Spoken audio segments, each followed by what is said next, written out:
இந்த கருத்தரங்கத்தை ஏற்படுத்தி இந்த கருத்தரங்கம் சிறப்பாக மூலகாரணமாக நம்முடைய மாநில பொதுச் செயலாளர்கள் உரையாற்றிருக்கிறார். அவர்கள் வருவதற்கு அழைக்கிறோம்.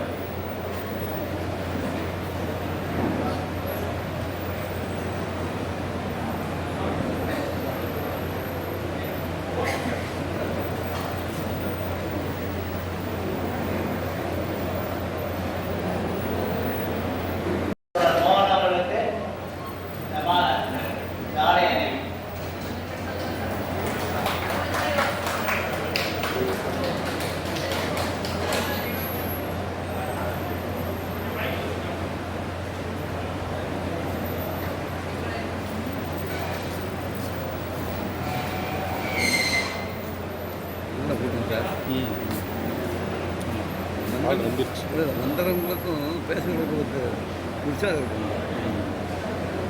இவ்வளோ கிழமைங்க இவ்வளோ பேர் வந்து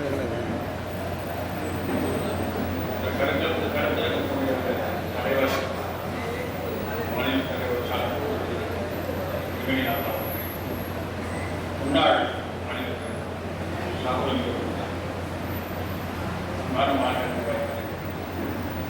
சிறப்பு விருந்தினராக பங்கேற்றுள்ள விருந்தினர்களை அனைவருக்கும் மணிகளை வாழ்த்துக்களையும் தெரிவித்துக் கொள்வோம்.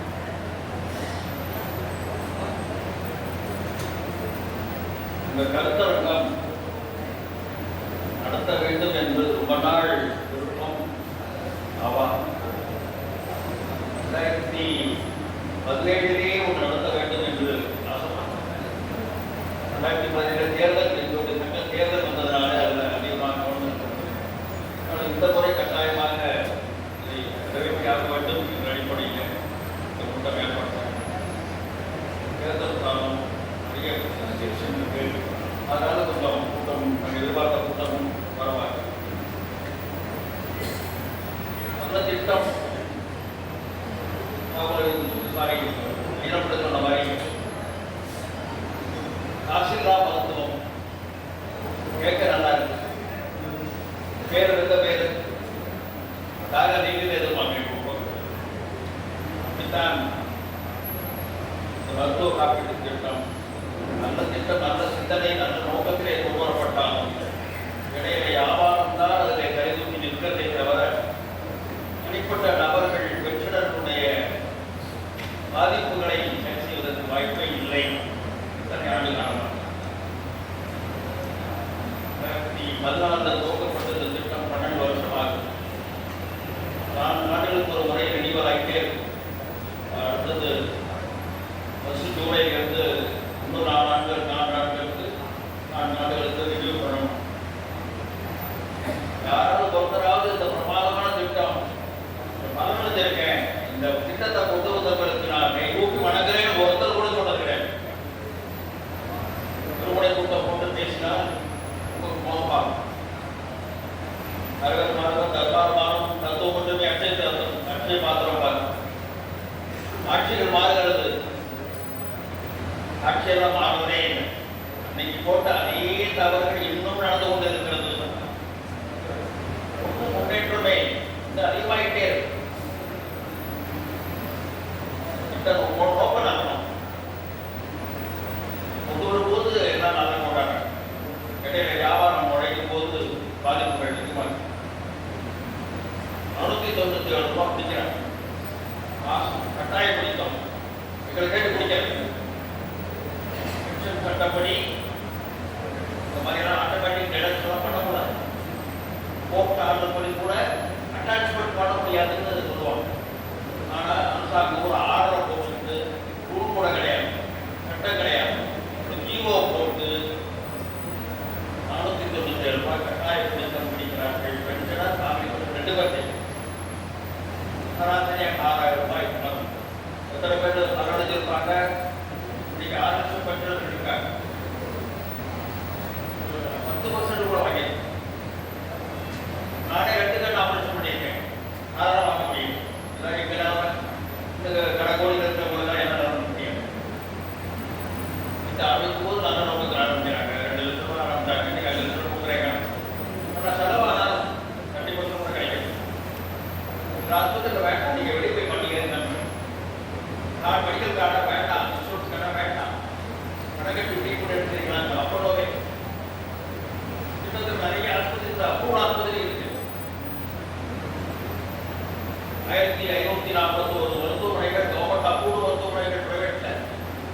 தாண்டி அரசு மருத்துவமனைகள் மெடிக்கல் காலேஜ் மருத்துவமனைகள் இருக்கு.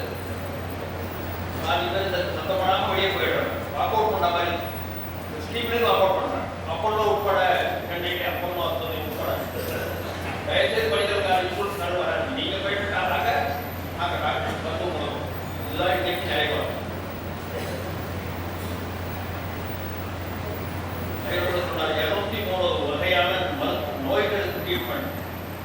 வயசான என்ன வியாதி வருது?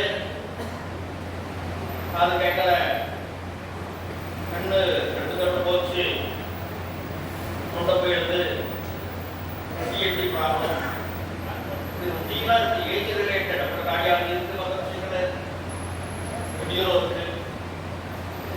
ஒன்றுமே பார்க்க முடியாது. வார்த்தை ஜாலங்களில் இதுக்கு எலிஜிபிலிட்டி இல்லைன்னு சொல்லக்கூடிய நியாயத்தை மருத்துவமனைகள் சொல்கிறார்கள், பணத்தை வாங்கிக்கிறார்கள். இன்சூரன்ஸ் கம்பெனி அதோட மோசம்.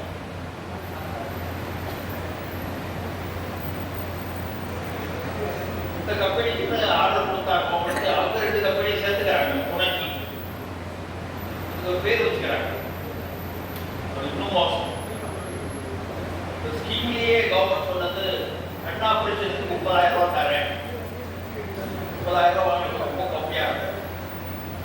25, 20 அப்படிதான் வாங்க முடியும். கேட்டால் தர முடியாது. மிரட்டுற வட்டி கட்டா போட்டு தகராறு பண்ணால் ரொம்ப கிடைக்கும். அது போய் கர்த்தரை ஆப்ரேஷன் பண்ணால் 50,000 அப்படின்னா அது கூட வாங்க முடியும். ஸோ இந்த ஸ்கீமோடைய நோக்கத்தை சிதைக்கிறார்கள் என்றுதான் சொல்ல வேண்டும்.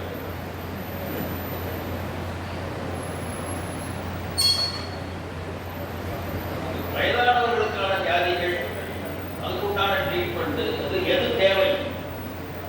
காதுன்னு போய் காது கேட்கறேன்னு போய் இருக்கிறார். அதுக்கு தான் நான் உண்டு, இதுக்கு கிடையாது. இந்த ஆஸ்பத்திரியில் இருக்குதான் நாங்கள் கொடுப்போம், இதுக்கு கிடையாதுன்னா காது கேட்காம ஒரு திருப்பி வீட்டுக்கு தான் வாங்கணும். ஒரு கடை தவிர இருக்க புதுக்கோட்டையில் புதுக்கோட்டை டவுனில் போய் ஒரு ஆப்ரேஷன் பண்ணிங்க சார், டாக்டர்கிட்ட பேசி பில் போட சொல்லுங்க. பண்ண முடியாது. இந்த ப்ராப்ளத்துக்கு பண்ண முடியாது. அப்போ எதுக்காக அந்த ஸ்கீம் இருக்கு? அதுக்கும் சொல்றேன், கொண்டு வரும் பொழுது நல்ல நோக்கத்தை கொண்டு வந்தார்கள், அழகான பேர் வச்சாங்க. ஆனால் உண்மையிலேயே அது வந்து காசுலாம் மருத்துவமா? நம்மள காசுலாம் பார்க்குற மருத்துவம். வேற ஒன்றும் வேற ஒன்றும் அதை பற்றி சொல்ல முடியாது. இதுதான் சொல்றேன், ஆட்சிகள் மாறுகிறது. திமுக தாங்க போகுது, அதிமுக தாங்க போகிறது, திமுக தாங்க வந்திருக்கிறது. அடுத்த ஸ்கீம் ரிவைஸ் ஆக போகுது. எந்த கம்பெனி கொடுக்க போறாங்கன்னு தெரியாது. கான்ட்ராக்ட் 4 வருஷத்துக்கு ஒரு கான்ட்ராக்ட். என்னைக்கு ஜீவோ போடுவாங்க தெரியுமா? 30/6/2026 அன்னைக்கு போடணும். முடியல அன்னைக்கு. என்னைக்கு போடுவாங்க? ஃபர்ஸ்ட் வீக் ஆஃப் ஜூலைல போடணும். அந்த தேதி எந்த தேதி போடுவாங்க? 30/6/26. பேப்பர்ல எல்லாம் சரியா தான் இருக்கு.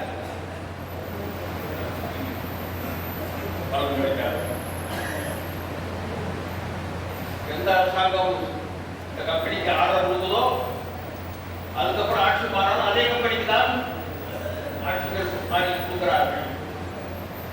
போன 22 ஏப்ரல் மாதம் ஒரு கடிதம் கொடுக்குறோம். படிக்கணும், சீக்கிரமா படிக்கணும். மே மாதம் ஒன்றும் உத்தரவே வரல. ஜூன் 20 பிறகு ஒரு ஆர்டர் போடுறாங்க. நான் குளோபல் டெண்டர் கேட்க போறோம்.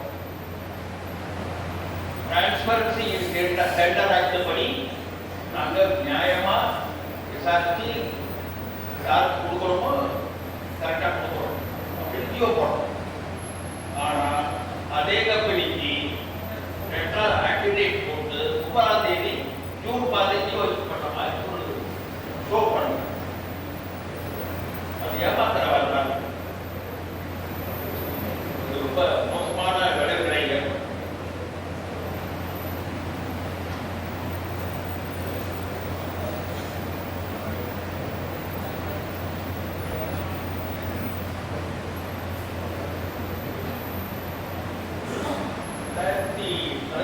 இருந்து தொடர்ந்து வலியுறுத்தி கொண்டே இருப்பது எங்களுக்கு குடும்பம் பார்க்கணும். பிள்ளைகள் பாருங்க, அரசாங்கம் பார்க்க வேண்டாம், எங்களை ஏமாத்தாதீங்க, எங்கிட்ட பிடிக்காதீங்க, எங்கிட்ட ஆப்ஷன் வாங்கி விருப்பம் வாங்கி பிடிக்க சொல்லுங்க. 2018 19 யாருக்கும் எதுவும் கேட்கல. கேடாத செவிகள் கேட்கட்டும்னு என்ன எழுதினாலும் நடக்காது.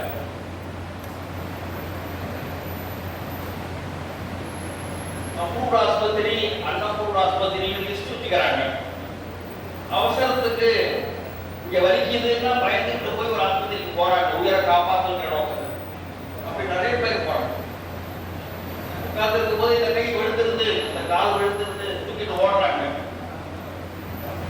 ஆனா அந்த ஆஸ்பத்திரி எல்லாம் கொடுக்க முடியாது. ரீபர்ஸ்மெண்ட் எழுதுவாங்க. பாருங்க, 2021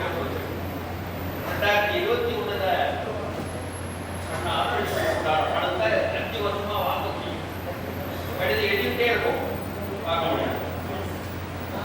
கொரோனா காலத்துல எடுத்துக்கிட்ட ட்ரீட்மெண்ட்டுக்கு பணம் வாங்க முடியும்.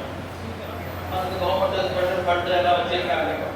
ஆனால் அது கார்பஸ் ஃபண்ட் இவர் கொடுப்பாரு, அவர் கொடுப்பாரு, அதை சர்க்கு முடிச்சுட்டே இருக்காங்க, பணம் வாங்க முடியும். வேதனைகள், சொந்த கதை, சோமக்கதை மாதிரி நிறைய கதைகள் சொல்லிட்டே போறாங்க. 5 வருஷத்துக்கு வேலை பணம் வாங்க முடியாத கஷ்டங்கள் இருக்கிறது. பேஷண்ட்டுக்கு பயம் வந்தது, நம்ம இருக்கோமோ இல்லையோ, அதுக்குள்ள அந்த பணத்தை வாங்கிக்கணும் ஆசைப்படுறாங்க. லட்சக்கணக்கில் செலவு பண்றாங்க. இப்போ திட்டத்தில் நோக்கம் சிதைக்கப்படுவதற்கு நாங்கள் இந்த கருத்தரங்கத்தை நோக்கம், இந்த கருத்தரங்கத்திலே 3 அட்வொகேட்டுகளையும் 3 டாக்டர்களையும் வந்திருக்காங்க. சீனியர் டாக்டர்ஸ், சீனியர் அட்வொகேட்ஸ் உங்களுடைய கருத்துக்களை கேட்டு சட்ட ரீதியாக எங்களை விட அதிகம் தெரிந்தவர்கள் என்ற முறையில் அவர்களுடைய கருத்துக்களை கேட்டு பெற்று அதை தொகுத்து அரசாங்கத்திற்கு சில முன்மொழிகளை கொடுக்க வேண்டும் என்று நினைக்கிறேன். 2022 ஏப்ரல் 22 25 ப்ரொபோசல் கொடுத்தோம், முன்மொழிவுகள் மாதிரி சஜஷன். 25 அப்புறம் கமிஷன் செய்து சொன்னேன், ஒரு 25 நல்ல நம்பர், அதுக்காக 25 சொன்னேன், இது கூட எழுதியிருப்பேன். கடைசி இன்னைக்கு முதல்ல பெருமை ஐநூறு படிக்க 25வது கோரிக்கையை மட்டும் கொஞ்சம் பரிசீலனை பண்ணுங்க. நாராயணராவ் கடமையில சங்கத்தினுடைய மாநில பொருளாதார சங்கத்தை போராடினார். அரசுப்படி ஆசிரியர் மாநில பொருளாதார இருக்கும்போது அவருக்கு திடீர்னு உடல்நிலை பாதிக்கிறது. சென்னை அப்போலோ ஆஸ்பத்திரிக்கு தான் அட்மிட் ஆகிறாங்க. இப்போ சீரியஸ் சிச்சுவேஷன் இருக்கு. இருக்காருன்னு சொல்லிட்டே இருந்தாங்க, பில்லு ஏறிக்கிட்டே இருக்கு, படம் கட்டிக்கிட்டே இருக்காங்க. திடீர்னு முடிஞ்சு போச்சுட்டாங்க. ஐயாலாம் வெளியூர்ல இருக்காங்க, கூப்பிட்டு வரவழைக்கிறதுக்குள்ள பேக் பண்ணி பாடியை மாற்றிருக்காங்க. மனைவி கூடவே இருக்காங்க, பார்க்க விட மாட்டேன், பார்க்க விட மாட்டேன். மாற்று கட்டிவிட்டோம், பில்லை செட்டில் பண்ணிட்டு கூட்டு போகணும். ஒரே ஸ்டாண்ட் அப்போ சென்னை. மறுநாள் செய்தி கழிச்சு அரசுப்படி ஆசிரியர்களுடைய ஒரு பெரும் படையே அங்கே போச்சு. கரெக்டாக கூட பண்ணியிருக்கணும், சண்டை போடக்கூடாது, சமாதானமா ஏதாவது பணத்தை வாங்க முயற்சி பண்ணணும், பாடியை வாங்க முயற்சி பண்ணணும். ஒரு ரூபாய் அந்த கட்டி வாங்கிட்டு போகணும். அவனை கூட்ட முடியும், வசதி இல்லாத குடும்பம். அந்த சங்கத்தில் விவரம் இருக்காங்கன்னா அப்படிதான் இருப்பாங்க. கரப்ஷன் இல்லாத ஆள், 2 சம்பளம் 3 சம்பளம் வாங்குற ஆள்லாம் கிடையாது. அந்த சார்கள் இன்சூரன்ஸ் தான் அந்த திட்டம் அமல்ல இருக்கு. அன்னைய டேட்டில் சார்கள் இன்சூரன்ஸ் திட்டம் தான் அமல்ல இருக்கு. அந்த கம்பெனியில் வேலை பார்த்த ஒரு பையன், இவருக்கு தெரிஞ்ச பையங்கிறதுனால அவனை வரவழைச்சோம். அவங்க அப்புறம் நிர்வாகத்தை பேசி பில்லை கொஞ்சம் குறைச்சி, 4.25 பில்லை குறைச்சி 4 லட்சம் ரூபாயை இன்சூரன்ஸ் கம்பெனி அட்ஜஸ்ட் பண்ணிக்கிட்டு 75,000 பணத்தை கட்டி, அங்கே பரட்டி இங்கே பரட்டி 75,000 பணத்தை கட்டி கடைசியாக மத்தியானம் 3 மணிக்கு பாடியை பார்க்க விட்டாங்க. முதல் ராத்திரி செத்தவர் மனைக்கு அழுது புலப்புறாங்க, பிள்ளைகள் காலையில் வந்துட்டாங்க, பணத்தை கட்டிட்டு பில்லை பாடியை பாருங்கன்னு சொன்னாங்க. கொடூரமான மனிதாபிமானம் இல்லாத ஒரு நிர்வாகம். அப்படித்தான் சொல்ல முடியும். இதற்கு ஏதாவது வழிமுறை சொல்லு. நாளைக்கு ஓடி போறேன், பெட்ரோலுக்கு ஓடி போக மாட்டாங்க, திட்லைக்கு ஓடி போறாங்க. இந்த பாடி பார்க்க கூட அறப்பட மாட்டீங்களா? இது என்ன மனிதாபிமானம் அப்படிங்கிற ஒரு கடைசியாக 25வது டிமாண்ட் ஆகாதீங்க. கமிஷனர் செய்யவும் வரப்பட்டாங்க. கிடையாது. பட் இதே வயதில் 10 தீவிர 10 தேவை ஆக்சிடென்ட் ஆகி போனாலும் அதே நிலைமை. கொரோனா காலத்தில் திரும்ப கேஸ் தான் சொல்ல வேண்டியது. மதுரையில் அப்போலோ மருத்துவமனை இங்கே எங்களை சேர்க்காதீங்க, கொரோனா பேஷண்ட்டை சேர்க்காதீங்கன்னு சொன்னாங்க. மதுரை பார்த்துருக்காங்க. கொரோனா பேஷண்ட்டை மதுரையில் அப்போலோ ஹாஸ்பிட்டல் கொண்டு வராதிங்க, வேற என்ன கொண்டு நாடு பேஸ் பண்ணி வராது. நாட்டில் பேஷண்ட் ஆவாங்க எப்படின்னு அது இந்த மாதிரி இருந்துச்சு. நான் கரெக்டுக்கே டாக்டர் எழுதுறேன், நீங்க போய் பாரு, இந்த ஸ்கீமை பார்க்க வேண்டிய பொறுப்பு உங்களுக்கு இருக்கு, நீ ஒரு கமிட்டியை போடு, இந்த மாதிரி அநியாயம் நடக்கிறதை கேட்க வேண்டாமா நீங்க மதுரை கலெக்டர் டாக்டர் எழுதுறேன். அப்போ திட்டம் நல்ல நோக்கம் நல்ல நோக்கம், திட்டம் நல்ல திட்டம், ஆனால் அமல்படுத்துற இடத்துல எல்லா தவறுகளும் நடக்கிறது. பாதிக்கப்படுகிறது பென்ஷன்களும் காமிக்கப்படுகிறது. என்னன்னா பென்ஷன் இருக்கு 500 ரூபாய் 497, ஃபேமிலி பென்ஷன் 497 கொடுக்கிற கேஸ் இருக்கு. குடிக்கக்கூடாதுன்னு ஜீவோ இருக்கு. ஐஎஃப்ஆர்எஸ் அந்த ஸ்கீம் படி புது அந்த கம்ப்யூட்டரைசேஷன்ல அதுல மனுஷனை தாக்காது. கம்ப்யூட்டர் என்ன பண்ணுது, இவருடைய குடிக்குது அவருடைய குடிக்கும். அப்போ தவறுகள் எங்க நடக்குதுங்கிறத கண்டுபிடிக்க கூட முடியல.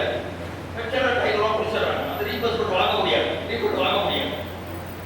அப்ப இறந்து போனாலும் ரீபர்ஸ்மெண்ட் வாங்க முடியல, ட்ரீட்மெண்ட் எடுத்தாலும் பணம் வாங்க முடியல. எங்களுக்கு நிலை இன்றைக்கு கடைசியா வந்து இனிமே இனி பொறுப்பதில்லை அப்படின்னு ஒரு முடிவு வந்தாச்சு. வந்து வருத்தத்தோட சொல்ல வேண்டிய விஷயம், இனிமே பொறுத்திருக்க முடியாது, போதும் பற்றி அதிகார அரசாங்கத்தில் இருக்குன்னு சொன்னா அதை விட பெரிய அரசாங்க அதிகாரம் இந்த மக்கள் அதிகாரம் போட்டு போடுறவங்களுக்கு இருக்கு. அது பெற்றவங்க இருக்காங்க. 20 லட்சம் பேர் 20-25 லட்சம் பேர் அரசூழியர்களும் பெற்றவர்களும் இருக்கிறாங்க. பெரிய வருமானம் நிர்வாகத்துக்கு கிடையாது. இனிமே எங்கிட்ட பிடிக்க கூடாது. 17-26 பிறகு எங்க பென்ஷன்ல கட்டாய பிடித்தம் பண்ணக்கூடாது. எங்க ஆப்ஷன் வாங்கி பிடிங்க.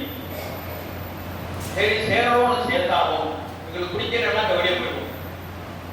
அலோகணும் நீங்களா ஒருதலை பட்சமாக உத்தரவு போட்டுக்கிட்டலாம் நடத்த முடியாது. எக்ஸ்பர்ட்ஸ் என்ன சொல்றாங்க, அப்படியெல்லாம் ஆப்ஷன் கொடுக்க முடியாது, நடத்த முடியாது, திட்டத்தை நடத்த முடியாது அப்படிங்கிறாங்க. இனி ஒரு பத்தி நீங்க உங்களுக்கு நாங்கள் என்ன முடியுமோ அதை செய்வோம். காந்திய வழி இருக்கு, வேற வழி இருக்கு. ஆலோசனையாக போடுறது முதலமைச்சருடைய விரிவடைந்த மருத்துவ காப்பீட்டு திட்டம் அமல்கள். விரிவடைந்த மருத்துவ காப்பீட்டு திட்டம் பிடித்தம் எது கிடையாது. ஒரு மாத வருமானம் ஒரு சிஷன் அரசாங்க ஆஸ்பத்திரி இல்லாம இதே ஆயிரக்கணக்கான மருத்துவமனைகளிலே ட்ரீட்மெண்ட் ஃப்ரீயா கொடுக்குறாங்க. அது நல்லா நடக்குது, நல்லா நடக்குது. ஏன்னா அது முதலமைச்சர் விரிவடைந்த காப்பீடு. இந்த திட்டம் வேறுதான் புதிய மருத்துவ காப்பீட்டு திட்டம், கேஷ்லெஸ் ஸ்கீம். அந்த திட்டத்தோடய சேர்த்துக்க இதே கவர்மெண்ட் ஆஸ்பத்திரியில ட்ரீட்மெண்ட் கொடுங்க. நீங்க மந்திரிகள் பிரைவேட் ஆஸ்பத்திரிக்கு போங்க, எங்களுக்கு கவர்மெண்ட் ஆஸ்பத்திரியை போதும். நீங்க கவர்மெண்ட் ஆஸ்பத்திரியை நல்லா தரமா நடத்துங்க. மக்கள் வரிப்படுத்த ஆஸ்பத்திரி தானே, குவாலிட்டியா கொடுங்க, ட்ரீட்மெண்ட்டை கொடுங்க. பிரைவேட் ஹாஸ்பிட்டல் கொடுங்க, அமௌண்ட் குறைக்கணும்ல, கொடுங்க. நீங்க இன்சூரன்ஸோட பேசுறீங்க, எங்களுக்கு இன்சூரன்ஸ் சம்மந்தம் கிடையாது. இது யூனிலேட்டரல் அக்ரிமெண்ட் வரைனா நம்மள்கிட்ட உத்தரவு தான். பைபாரி சர்டிஃபிகேட் யாரு போடுறாங்க, கவராண்டா பண்ற அண்டர்ஸ்டாண்டிங் யார்கிட்ட போடுறாங்க?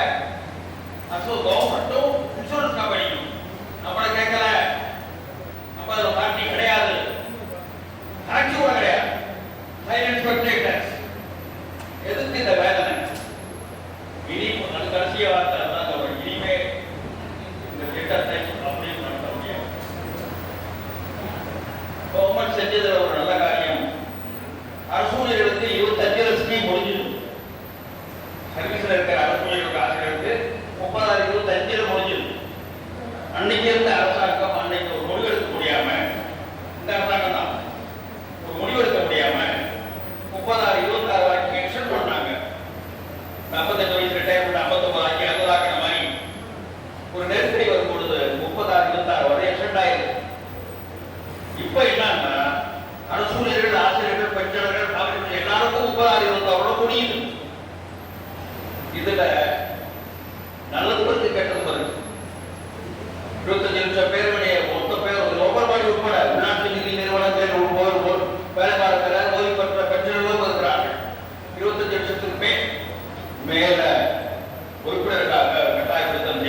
முன்னூறுபாய்க்கு யாரும் டாக்டர் பார்க்கறது இல்லை. அப்படியா?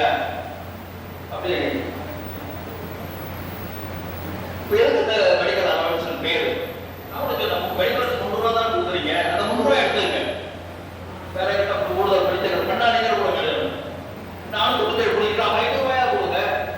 சென்ட்ரல் கவர்மெண்ட் 1000 ரூபாய் மெடிக்கல் அலவன்ஸ் மருத்துவ பணி ஏன் எங்க கொடுக்க மாட்டேங்க? 10 வருஷம் 2016 26 10 வருஷம் மாசம் 1000 ரூபாய் central government pension, state government pension 300 ரூபாய்.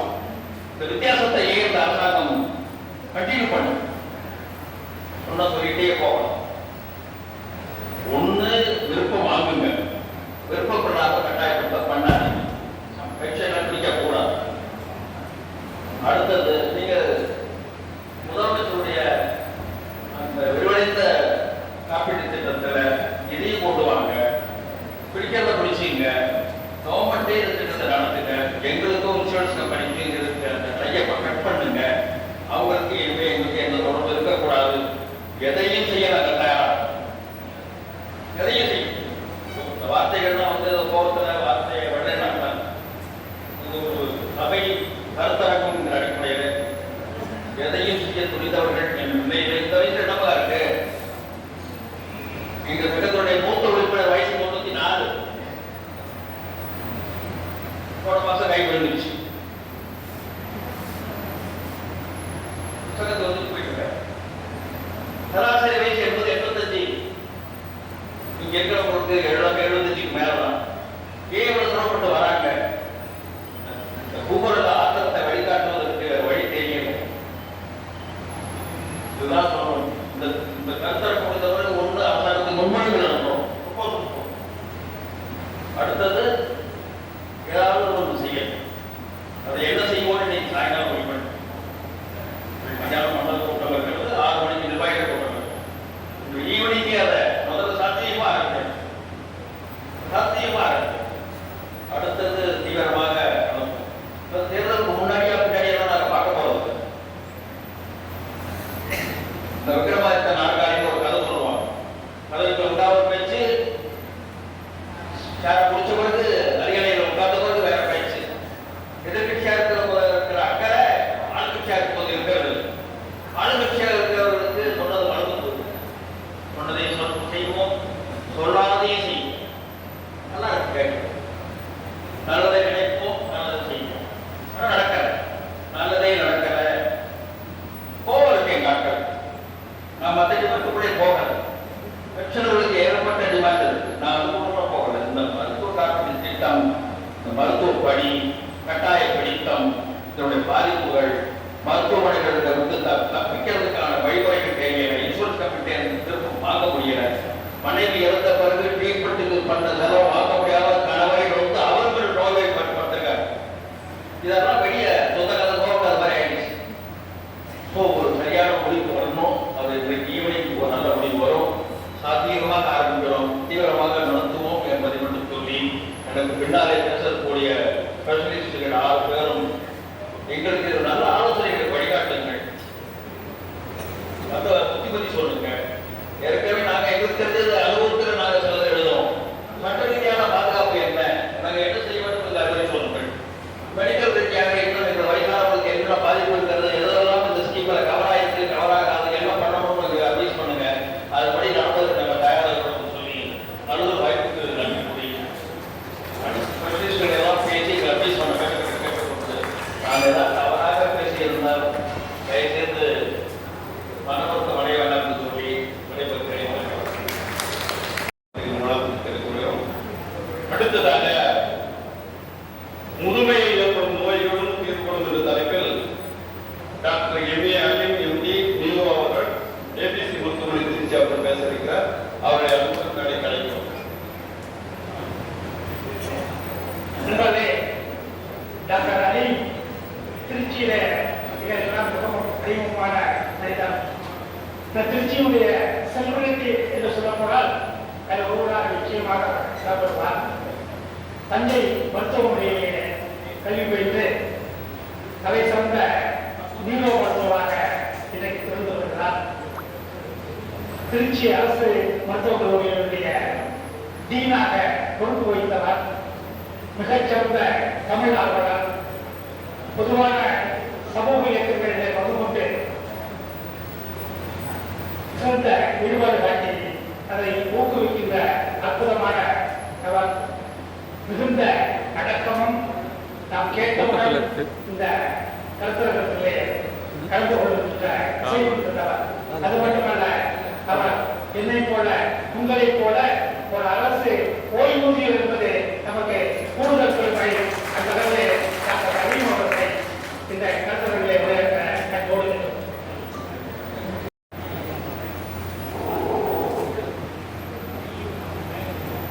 இந்த திருச்சி மாவட்டத்தில் நடைபெற்றுக் கொண்டிருக்கும் ஓய்வு பெற்ற அலுவலர் சங்க மருத்துவ காப்பீட்டு திட்டம் பற்றிய கருத்தரங்கு விழாவை இங்கு வெகு சிறப்பாக நடத்தி கொண்டிருக்கும் இந்த சங்கத்தின் தலைவர், அனைத்து பொறுப்பாளர்கள், ஊழியர்கள் அவர்களுக்கும் முதல் தன்மையின் நன்றியை தெரிவித்துக் கொள்கின்றேன். இந்த விழாவிற்கு தலைமையாற்றி கொண்டிருக்கும் திரு திருமேனி ஐயா மாநில தலைவர் அவர்களே, வரவேற்புரை நிகழ்த்திய பரவசியம் ஐயா அவர்களே, துவக்குரை நிகழ்த்திய ஐயன் பிள்ளை மாணவன் திரு மோகன் சார் அவர்களே மற்றும் இங்கே சிறப்புரை ஆற்ற வந்திருக்கின்ற எங்கள் சமூக மருத்துவ சங்கத்தின் மருத்துவர்கள் சங்கத்தின் தலைவர், விடாது போராடக்கூடிய ஒரே தலைவர் எந்த டிவியில் இருந்தாலும் அவருக்கு நியாயம் நியாயம், அநியாயம் தான் நியாயம் சுட்டிக்காட்டி பேசுகிற ஒரே சங்கத்தில். ஏன்னா அவங்க இருக்கையில டேக்கல் பண்ணையில அரசு மருத்துவ சங்கத்துக்கு இளைய ஒரு சங்கத்தை உருவாக்கி கொடுத்திருந்த பெருமை அறிஞர் நாட்டுக்கு. அதோடு திரு சந்திரகாந்த் அவர்களே, பாலகிருஷ்ணன் அவர்களே, ராஜாமணியன் அவர்களே, வெண்ணிலா அவர்களே மற்றும் நன்றியுரையாற்ற இருக்கின்ற மணிவண்ணன் மாவட்ட தலைவர் அவர்களே, இந்த காப்பீட்டு திட்ட கருத்தரங்கினுடைய முக்கிய நோக்கம் மோகன் ஐயா பேசும்போது மிகவும் தெளிவாக பேசினார்கள். இருந்தாலும் வள்ளுவர் சொல்ற மாதிரி மருந்தென வேண்டா யாக்கைக்கு, நம்ம உடம்புக்கு மருந்தே தேவையில்லைங்கிற ஒரு பழக்கத்தை நம்ம கையாள முற்பட்டா சீக்கு வந்து மருத்துவ காப்பீடு பெற்று வைத்தியம் பண்ணணுங்கிற நிலைமையே வராதுங்கிறத வள்ளுவன் அந்த காலத்திலே சொல்லியிருக்காரு. அதனால வயசானவங்க, ரிட்டையர் ஆனவங்க அந்த முதுமையில என்னென்ன நோய்கள் வரும், அதை தடுக்கிறது எப்படிங்கிறத இந்த மருத்துவ காப்பீட்டு திட்டத்தில் ஒரு தலைப்பா கொடுத்து பேச அழைத்தமைக்கு முதற்கண்ணின் நன்றியை நான் தெரிவிச்சுக்கிறேன். பொதுவாக வந்து ஒருத்தருக்கு வந்து சிரசே பிரதானம், அதாவது மூளை சரியா இருந்துச்சுன்னா அது முழு வாழ்க்கையையும் சரியான முறையில் நடந்துச்சு. அதனாலதான் வந்து உலக நாடு முழுசுமே பிரெயின் ஹெல்த் எவ்வளவு இம்பார்ட்டன்ஸ் அப்படிங்கிறத பத்தி சொல்லிட்டு இருக்காங்க. இந்த மூளையினுடைய நலனை எப்படி பாதுகாக்கிறதுங்கிறத நம்ம குழந்தை பருவத்துல இருந்து கடைபிடிச்சு வந்தோம்னா ரிட்டையர் லைஃப்ல வந்து நம்ம நோய் இல்லாம வாழ முடியும். அதனால இந்த மூளையினுடைய நலனை பாதுகாக்கிறது உங்க கையில தான் இருக்கு. குறிப்பா வந்து இந்த மூளை நலனை பாதுகாக்கிறதுல வந்து முக்கியமான பாயிண்ட் வந்து நமக்கு வந்து உணவு. இந்த உணவு மாத்திரம் கரெக்டா நம்ம சிறு வயதுல இருந்து உட்கொண்டு வந்தோம்னு வச்சுக்கோங்க, நோயே வராது. வள்ளுவனை பொறுத்த வரைக்கும் மருந்து அதிகாரத்துல உணவை பத்தி முக்கியமா 7 குறள்ல பேசினான். நீ உணவே உனக்கு மருந்து அறிவுறுத்துறவன் 2000 வருஷத்துக்கு முன்னாடி வள்ளுவன் தான். ஸோ அதனால நம்ம வந்து உணவு பழக்கத்தை நம்ம கடைபிடிக்கணும். எந்த வகையான உணவு பழக்கம் சிறியவர்களுக்கு உணவு பழக்கம் இருக்கு, உடலை பருவத்தில் ஒரு சில உணவு பழக்கம் இருக்கு, வயதுக்கு வந்தவங்களுக்கு ஒரு உணவு பழக்கம் இருக்கு, அடல்ட்டுல ஒரு உணவு பழக்கம், முதியவர்களுக்கு ஒரு உணவு பழக்கம். ஸோ பொதுவாக உணவுன்னு எடுத்துக்கிட்டா உணவு வந்து எதை தடுக்கணும்னு எடுத்துக்கிட்டா எடுத்துக்கொள்ற உணவை அளவோடு சாப்பிட்டா நோய் இல்லாம இருக்கு. குறிப்பா வந்து பொதுவா எல்லாமே சொல்றது வந்து என்னன்னா, நீங்க வந்து கொழுப்பு நிறைந்த உணவுகளை உட்கொள்ளாதீங்க எந்த வயதாக இருந்தாலும். அதை வந்து அளவா எடுத்துக்க அப்படிங்கிறது எல்லாத்துக்கும் உள்ள பொதுவான கருத்து. ஏன்னா கொழுப்பு நிறைந்த உணவு வந்து குறிப்பா வந்து நமக்கு வந்து மூளையில இருதயத்துல இரத்த குழாய் அடைப்புகளை ஏற்படுத்தி வாத நோய் மற்றும் மாரடைப்பு போன்ற நோயை உருவாக்கும். இது வந்து சிறு வயதிலே இருந்து ஆரம்பிக்கிறதுனால அளவான கொழுப்பு நிறைந்த உணவு வந்து நமக்கு மிகவும் சிறப்பான ஒன்று.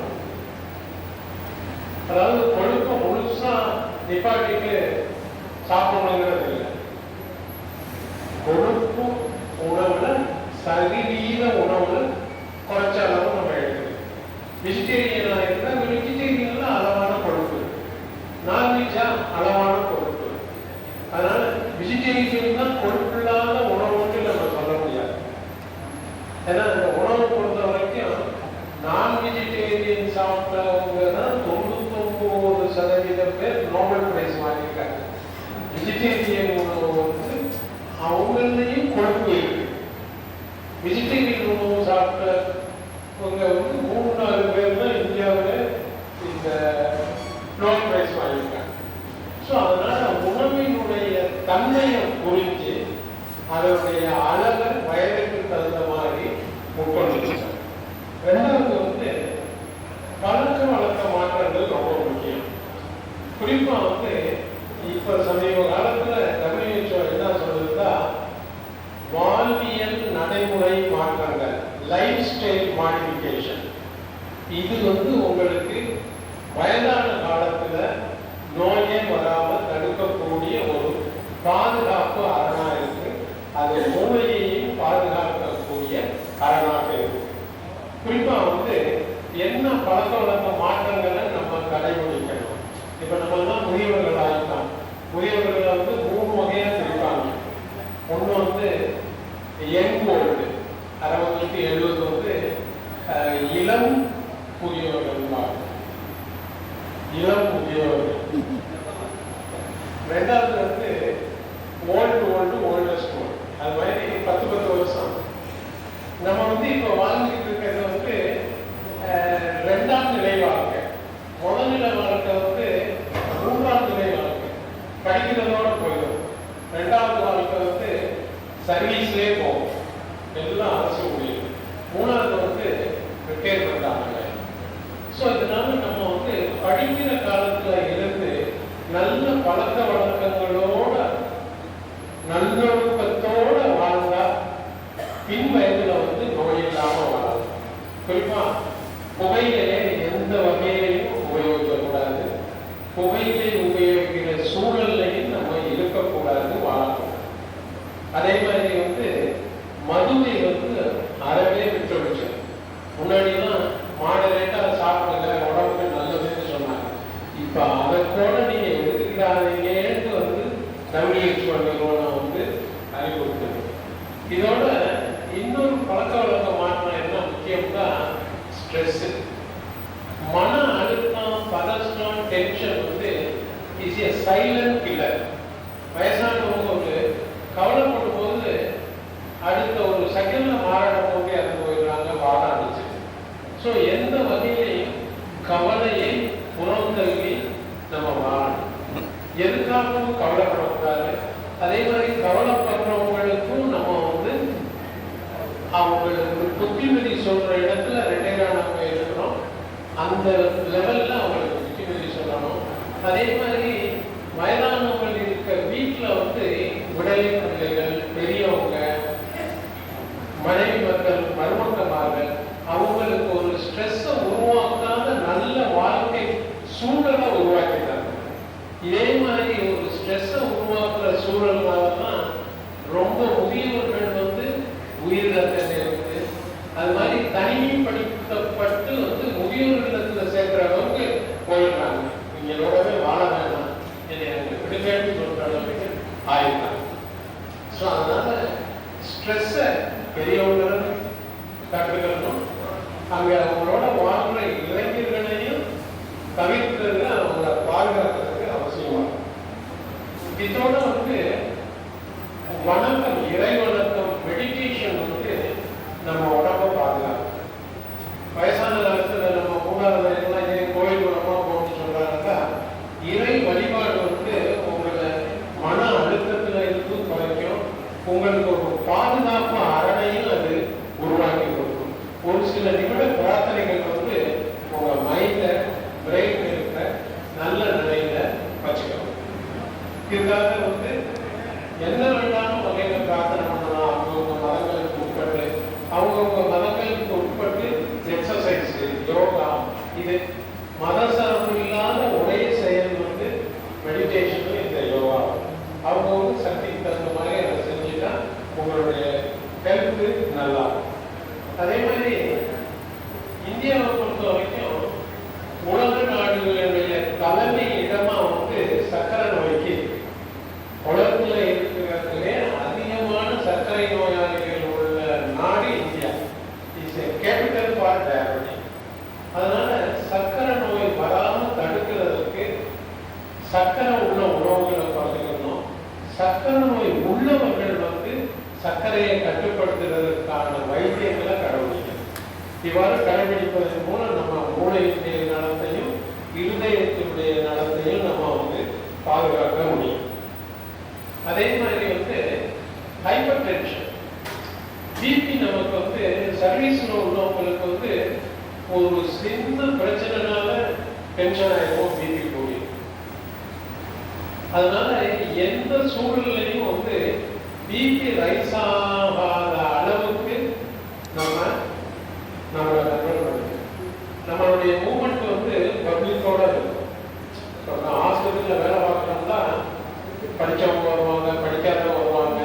அவன்கிட்ட சொல்லி புரிய வைக்கிறது ரொம்ப சிரமமான செயல். மோகனையா சொன்னாரு, இந்த இன்சூரன்ஸ் உள்ள ப்ராப்ளம் எவ்வளவு என்னங்க அதை அந்த அந்த விளக்கத்தை சொல்றது அரசுக்கும் தெரிய மாட்டேங்குது. அதனால பாதிப்புகள் வந்து இழப்பீடு ரொம்ப இருக்கு. ஸோ அதனால வந்து நம்ம பப்ளிக்கோட தொடர்புள்ளவங்க எந்த சூழல்லையும் டென்ஷன் ஆகி பிபியை ரைஸ் ஆகுற அளவுக்கு வேலை பார்க்கக்கூடாது. மாசத்துக்கு ஒரு தடவையாவது பிபியை கட்டி நம்ம பார்த்துக்கணும். பிபி இருந்தா உப்பை குறைச்சிக்கிட்டு சார் கொடுக்குற மாத்திரைகளை கன்னியூ பண்ணிக்கணும். இது ரொம்ப முக்கியம். அதே மாதிரி நம்ம மூளை நலனை காக்கிறதுக்கு வந்து பெரும்பாலானவங்க வந்து ஆக்சிடென்ட்ல தான் பாதிப்பாங்க. ஒரு சின்ன பையன் ஒரு ஹெல்மெட் போடாம போய் இருந்து அடிபட்டு கவர்மெண்ட் எவ்வளவோ இன்னுயிர் காப்போம்னு 48 மணி நேரத்துக்கு இலவசமா வைத்தியம் பண்ணுது. இன்சூரன்ஸ் திட்டத்துல வைத்தியம் பண்ணுது. எல்லாம் பண்ணாலும் தாக்கு பிடிக்காத அளவுக்கு போயிட்டாங்க. ஸோ அதனால ஹை ஸ்பீடு, பாதுகாப்பு இல்லாத பயணம் நம் குடும்பத்தையும் சமுதாயத்தையும் எடுத்துடும். அதை வந்து அவங்க நிச்சயமா அவாய்ட் பண்ணிக்கணும். இதோட வந்து நம்மளுடைய வயசானாலும் நம்ம படிக்கிற தன்மையை வந்து விட்டுறக்கூடாது. எப்பவுமே மூளைக்கு வந்து எக்ஸசைஸ் கொடுக்கறது வந்து நம்ம மூளையை ஆக்டிவா வச்சுக்கணும். அப்படி ஆக்டிவா வச்சுக்கிறதுனால நமக்கு ஞாபகம் மறதிங்கிற நோய் வர்றது குறையுது. ஏதாவது விளையாட்டு தினம் பண்ணது பின்னுள்ள அந்த சொடுக்கு போவாங்க பார்த்தேங்க. இதெல்லாம் வந்து போட்டு நம்ம பார்த்துக்கிறது அந்த பிரெயினை ஆக்டிவேட் பண்ணிக்கிட்டே இது மாதிரி இதில் நம்ம இறங்கணும். அது மாதிரி சோசியல் சர்வீஸும் பிரிவென்ட் யுவர் டிசீஸ். சமூக பணிகள் செய்யறாங்க. இந்த மாதிரி மீட்டிங் தான் நடத்துறாங்க. இங்க வந்து உட்காந்துருக்கோம். இது மாதிரி social activity improve your health. அதனால ரிட்டையர் ஆனாலும் சமூக பணிகளில் ஈடுபட்டு வரணும் அப்படிங்கிறத கேட்குது. தனிமை வந்து ஆளை கொண்டும் ரிட்டையர் ஆனவங்க இப்போ டாக்டர்லாம் ரிட்டையர் ஆகி வீட்டில் இருந்தால் எங்கேயோ போய் சேர்த்துருவோம். Still we are working, seeing the patients எல்லாமே பண்ணிட்டு இருக்கோம். அதனால ரிட்டையர் ஆனவங்க ரிட்டையர் ஆயிட்டவங்க நினைக்காம உழைக்கிறதுல நம்ம கவனம் செலுத்தணும். அது வீட்டு வேலையாக இருந்தாலும் வெளியில இருந்தாலும் அவங்க வந்து தனிமையை தவிர்த்து பணிகளை எந்த வகையிலாவது தொடர்ந்து கொண்டு இருக்காங்க. இதுதான் வந்து இந்த முதியோர் செய்யக்கூடிய பழக்க வழக்கம். அதுக்கடுத்து வந்து முதியோர்களில் வரக்கூடிய நோய்கள் பற்றி ஒரு குறிப்பா ஒரு செகண்ட் குறிப்பா வயசானவர்கள் வந்து முக்கியமா ஏற்படுறது வந்து ஏஜ் ரிலேட்டட் ப்ராப்ளமா வந்து ஞாபக மறதி நோய், அல்சீமர் டிசீஸ், டிமென்ஷியா வரும். இந்த ஞாபக மறதி நோயை எப்படி கண்டுபிடிக்கிறதுனா, கடந்த கால ஞாபகம் எல்லாம் நல்லா ஞாபகம் இருக்கும், நிகழ்காலத்துல ஒரு ஞாபக மறதி வரும். இது வந்து ஞாபக மறதி நோயினுடைய ஆரம்ப கட்டம். அப்பவே அதை கண்டறிஞ்சு மருத்துவ ஆலோசனை பெற்று அதற்கான சிகிச்சைகள், கண்டுபிடிப்பு சிகிச்சைகள் அனைத்தும் வந்து இலவசமா கிடைக்குது, குறைச்ச செலவுல இருக்கு, அரசு மருத்துவமனையில கிடைக்கும். அதை யூஸ் பண்ணி அதுக்குள்ள மாத்திரைகள் தர்றாங்க, பெற்று பயனடைய முடியும். இதுக்கடுத்து வந்து வயதானவர்களுக்கு வர்றது வந்து பார்க்கின்சன் டிசீஸ் ஒரு நோய். இது நடுக்க நோய். வயசானவங்க நம்ம நடக்கிற ஸ்பீடு எல்லாம் ஸ்லோவாயிடும், கையில நடுக்கம் வரும். இந்த நோயை வந்து ஆரம்பத்திலே நம்ம கண்டுபிடிச்சிருக்கோம். சும்மா இருக்கையிலே லேசான கை ஆட்டம், இது ஏர்லியஸ்ட் சைன் ஆஃப் பார்க்கின்சன். அது மாதிரி நடக்கையில பூண்டு மாதிரி ஆரம்பிப்பாங்க. இது வீட்டில் உள்ளவங்களுக்கு இருந்தாலும் உடனடி மருத்துவமனை ஆலோசனை இலவசமாக கவர்மெண்ட் ஹாஸ்பிட்டலில் கிடைக்குது. கேட்டு அது என்ன நோயில் அறிஞ்சு சிகிச்சை பண்ணிங்கன்னா அதை வந்து நம்ம கண்ட்ரோல் பண்ணிக்க முடியும். அதை விட முக்கியமான நோய் வந்து வாத நோய். வாத நோய் வந்து வயசானவங்கள்ட்ட நிறையா வருது. நம்ம பழக்க வழக்க மாற்றங்கள்னால அதை வெல்ல முடியும். அரசை பொறுத்த வரைக்கும் எந்த ஒரு அவசரத்துக்கும் நீ ஒரு கன்சல்ட் பண்ணணுமா ஒன்னான் போட பண்ணி கேள்வி. ஒரு அவசரமா ஆஸ்பத்திரிக்கு போவோமா 108 லிங்க் பண்ணி ஆஸ்பத்திரிக்கு போவோம். So time is the brain. வாத நோய் ஏற்பட்டவங்க உடனே ரீச் தி கவர்மெண்ட் ஹாஸ்பிட்டல். ஏன்னா ஒவ்வொரு 60 மைல் சுற்றளவுலையும் ஒரு பெரிய ஆஸ்பத்திரி இருக்கு. திருச்சி மாவட்டம்னா நம்மளுடைய கேஆர்பி அரசு மருத்துவக் கல்லூரி மருத்துவமனையில் இந்த சிகிச்சைகள்லாம் செய்கிறாங்க. மாரடைப்புக்கும் செய்கிறாங்க, மூளை வாதத்துக்கும் செய்கிறாங்க. ஸோ அதனால டைமுக்கு ரீச் பண்ணுறதுல இட் இஸ் நாட் மிஸ்ஸிங். அதை பண்ணிட்டோம்னு வச்சுங்க. வாத நோய் எப்படி அறிகிறது? நல்லா இருந்துட்டு இருக்கவங்க திடீர்னு பேச முடியாமல் போகிறது, ஒரு கை காலில் வந்து உபயோகிக்க முடியாமல் போகிறது, இதே மாதிரி வரும்போது வாத நோயுடைய அறிகுறியாக இருக்கலாம்னு அதை கண்டறிந்து உடனடி மருத்துவ சிகிச்சை பெற்றுக்கணும். அதே மாதிரி வந்து நம்மளுடைய உணவு பழக்கங்கள் வந்து அதிகமாக கேன்சருக்கு வழிவகுத்திருக்காங்க. அதனால தான் அரசு, மத்திய அரசு, மாநில அரசுகள் வந்து இந்த புற்றுநோயை தடுக்கிறதுக்காக ஒரு பல சிறப்பான திட்டங்களை ஆலோசிச்சு கொண்டு வர்றாங்க. அதுக்கு முக்கியமாக பழக்க வழக்க மாற்றங்கள், புகையில்லாத தன்மை, மது இல்லாத தன்மை, இதெல்லாம் நம்ம கடைபிடிச்சிருக்கோம். அதோட வயசானவங்களுக்கு அதிகமாக பாதிப்புக்குள்ளாகிறது வந்து அவசரம். அவசரமா இயக்கும் போது அதிகமான பேர் விழுந்து எலும்புகள் வந்து நொறுக்கி பாதிப்புக்குள்ளாங்க. ஏன்னா வயதானவர்களுக்கு வந்து கால்சியம் சத்து குறைவா இருக்கு. ஸோ அந்த கால்சியம் சத்து குறையாமல் இருக்கிறதுக்கு பால் அதிகமாக உட்கொள்ளணும். ஸோ அதனால தடுமாற்றம் இல்லாத தவறாத வாழ்க்கை, மாடியில ஏறையில இறங்கையில கைப்பிடி வச்சு ஏறணும், இறங்கணும், பாத்ரூம்ல எந்திரிச்சு உட்காரையில குடிச்சுக்கிட்டு எதையும் எந்திரிக்கணும், குடிச்சுக்கிட்டு உட்காரணும். குறிப்பா Indian type of toilet use பண்றவங்க ரொம்ப கவனமா இருக்கணும்.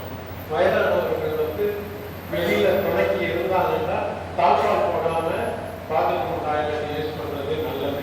குறிப்பிட்ட பொருளுக்கு உடனே எதிர்க்கலாமோ உடனே அட்டன் பண்ணுறதுக்கு அது யூஸ்ஃபுல்லா இருக்கும். இந்த முறையில வந்து நம்மளுடைய பழக்க வழக்க மாற்றங்களை நம்ம கடைபிடிச்சிக்கணும். இதோட வந்து இந்த கருத்தரங்கினுடைய முக்கிய நோக்கம் வந்து மருத்துவ காரணம். மோகன் ஐயா வந்து ரொம்ப தெளிவா சொல்லிட்டாரு. அதாவது காப்பீட்டிற்கு வாங்கக்கூடிய கட்டக்கூடிய பணம் முழுமையா காப்பீட்டினுடைய பயனை அடையும் போது கிடைக்கிறதா இல்லையா என்பதை ஒரு கேள்விக்குறியாக ஐயா அவங்க சொன்னாங்க. குறிப்பா வந்து காப்பீட்டு திட்டங்கள் மாநில அரசு செஞ்சுட்டு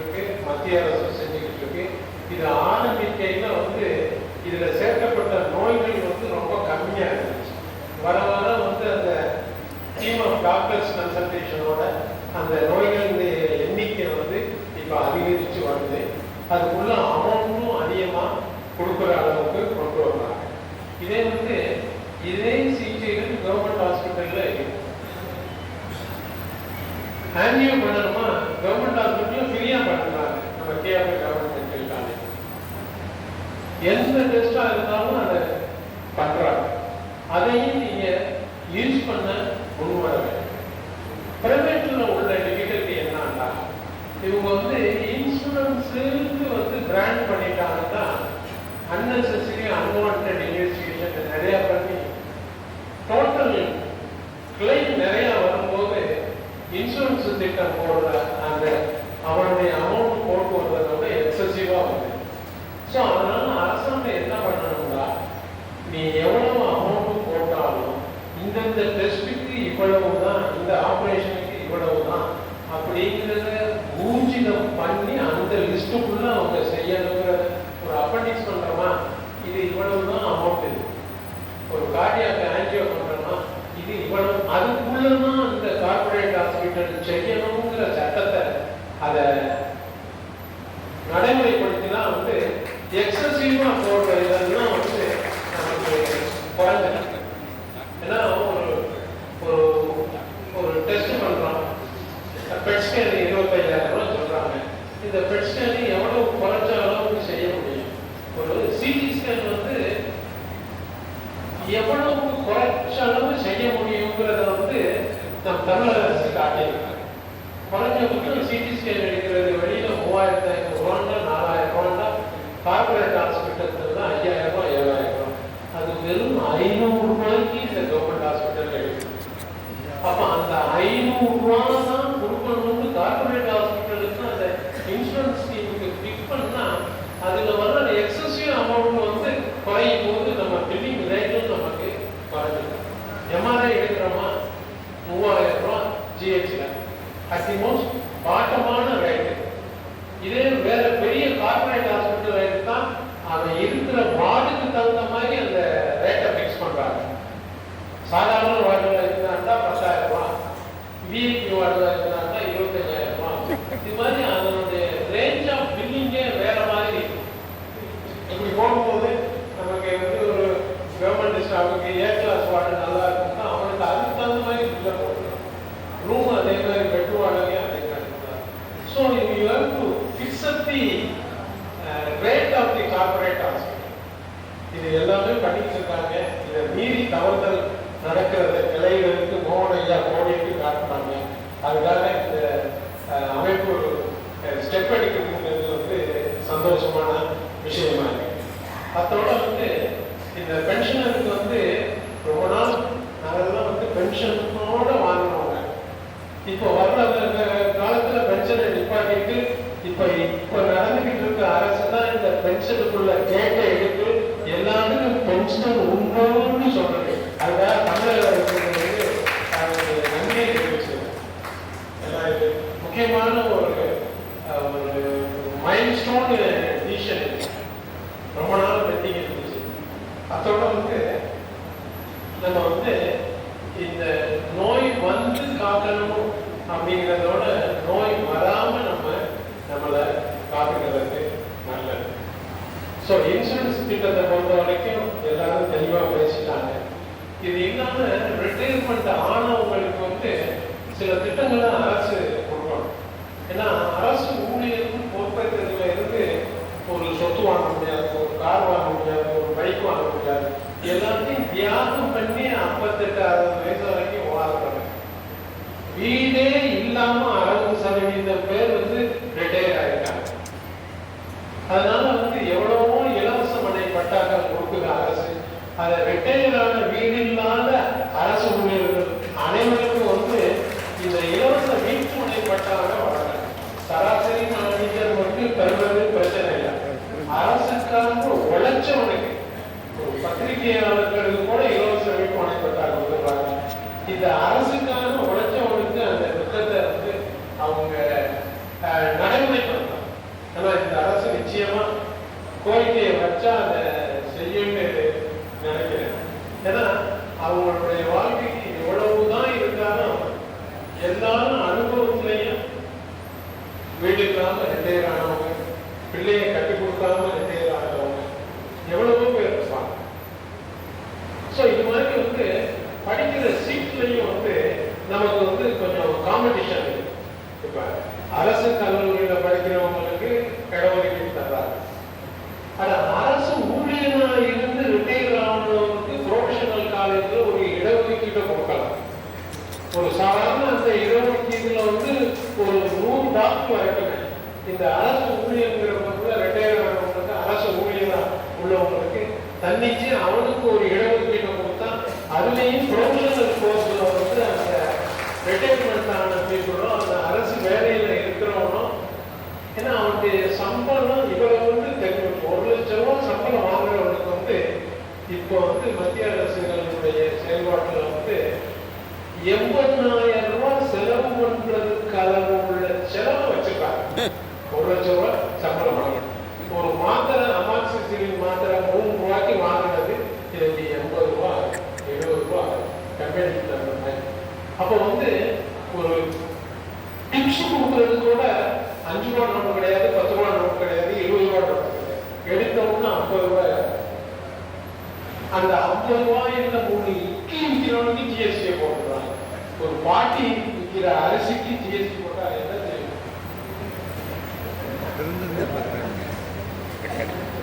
அரிசிக்கு பிள்ளைகள் உணவுக்கெல்லாம் ஜிஎஸ்டி தான் போடக்கூடாது. ஒரு தாய்ப்பால் இல்லாதவங்க ஒரு குட்டி குழந்தை வாங்கி கொடுக்குறாங்கன்னா அதுக்கு ஜிஎஸ்டி போட்டு என்ன பண்ணுவோம்? அதிகபட்சம் குறைஞ்ச சம்பளம். ஸோ அதனால வந்து இன்சூரன்ஸ் திட்டத்தில் அரசு ஊழியர்கள் பயன்பெற வேண்டும். அந்த வகையில வந்து நம்ம மோனையா பேசுறாங்க. பணம் வாங்குறீங்களா? இது வாங்கவே வேணாம், எங்களுக்கு இன்சூரன்ஸே வேணாம். இல்லாட்டி பணம் வாங்குறீங்க, கிளைமே பண்ணல, இந்த பணத்துக்கு வட்டியும் முதல்மா வாங்கிக்கப்பான்னு கேள்வி. ஏன்னா எவ்வளவோ இன்சூரன்ஸ் கம்பெனி லைஃப் இன்சூரன்ஸே காண போச்சுங்கிறாங்க. லைஃப் இன்சூரன்ஸ் என்னாச்சு, பணம் போச்சுங்கிறாங்க. ஸோ அந்த பணத்தை அவங்க வந்து இன்சூரன்ஸ் பணம் கட்டுறோம், இது நாங்கள் கிளைமே பண்ணலாம் இந்த வருஷத்துக்கு, இதை வாங்கிக்கங்க, இந்த பணத்தை இதை மொத்தமாக போட்டு இதுக்கு இன்ட்ரெஸ்ட் எவ்வளோ அன்னைக்கு டேட்டுக்கு வாங்கிக்கங்க. அந்த பணத்தை அன்னைக்கு கொடுத்துருந்தாங்க கூட பவுன் 8,000 ரூபாய் 10,000 ரூபாய் 12,000 ரூபாய்க்கு பிள்ளைகளுக்காக வாங்கி வைக்கணும். வயசான காலத்தில் 1,50,000 ரூபாய்க்கு 1,50,000 ரூபாய்க்கு ஒரு பவுன் வாங்க முடியுமா? அரசு ஊழியர்கள் வேலை பார்க்கறது முடியாது. அப்போ அந்த டைப்ல உபயோகமாகிற பணம் அவங்களுக்கு பெரிய உதவியா இருக்கு. வாய்ப்புக்கு நன்றி.